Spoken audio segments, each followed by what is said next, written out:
Hi అండి, welcome to Sivakrishna computers. ఈరోజు అయితే మనకు ఒక డెస్క్టాప్ అయితే వచ్చిందండి. ఇది చాలా ఓల్డ్ మోడల్, అంటే ఎద్దుల బండి టైప్ అనమాట. DDR2 mother board. దీనికి వచ్చేసి మనము స్పీడ్ చేయాలి, ఎందుకంటే DDR2 mother board, DDR2 RAM ఇది చాలా స్లోగా ఉంటాయి. అందులోనూ విండోస్ XP లేదంటే విండోస్ 7 అంతవరకే దీనికి ఇన్స్టాలేషన్ చేసుకోగలము. కోర్స్ విండోస్ 7 చాలా ఎక్కువ అనుకోండి, కాకపోతే దీన్ని విండోస్ 10కి అప్గ్రేడ్ చేయాలి. దాన్ని ఎలాగో మనం ఇప్పుడు చూద్దాము. అరే పెద్ద సమస్య వచ్చి పడిందే. ఇప్పుడు దీనికి ఒక జియోనిక్స్ SSD తీసుకొని 128 GB అండి. ఇది కస్టమర్ నాకు బడ్జెట్లోనే కావాలన్నారు, అందుకోసం 128 GB తీసుకున్నాము.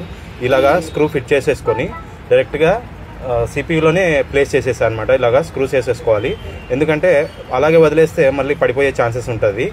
కస్టమర్ ఇది కరెక్ట్గా హాఫ్ అన్ అవర్లో కావాలని అడిగారు. మేము చకచక రెడీ చేసేసి కస్టమర్కి ఇచ్చేసాము. ఇలాంటి SSD అప్గ్రేడ్స్ కానీ DDR3 DDR2 మదర్ బోర్డ్స్ ఇంకా ఏమైనా మనకి అప్గ్రేడ్స్ కావాలనుకుంటే మమ్మల్ని కాంటాక్ట్ అవ్వచ్చు. Thanks for watching. Thank you.